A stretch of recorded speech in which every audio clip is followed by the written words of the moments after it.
How to create Figma account. Well, that is what I'm going to show you guys in a super quick and easy tutorial. So if this video helped you out, let me know in the comments and let's get started right away. So when you search for Figma right over here, all you basically want to do is simply click on the page, and at the top right corner it says login or get started for free. You want to click on there, and here what you basically want to do is either sign in or continue with Google or fill your email and password in. And then you can, check this if you would like to. So I'm going to fill this in. Then simply click on Create Account. And you'll just have to wait for this to load. It says check your inbox. So you want to open up Gmail. And this is what the email would look like. So verify your email address, verify email, click on there. Then you'll be brought to a completely new page. And here you have to select your name.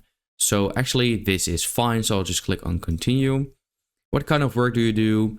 You can, for example, say design or student or educator, marketing. Doesn't really matter. I'll just go ahead and choose design.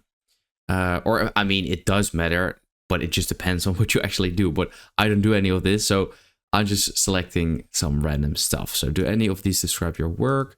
Founder, freelancer at school. So for example, freelancer. Who do you casually collaborate with? Clients. Then you can invite some collaborators as well.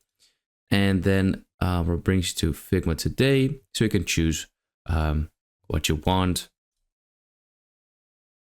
Now it's my first time. And then here you can select the free plan or the professional plan. But I'm just going to go ahead and start with the free plan. Click on continue. What would you like to do first? Whiteboard in FigJam or design with Figma. So I'm going to click on that. Then simply click on finish. And there we go. Now we are in Figma. And here it says get started with a frame. So it will kind of like give a quick tour and explanation of how everything basically works. And once you are done with this sort of like tool, you can start a new file. And then this is your own completely new file. And yeah, that is how to create Figma account.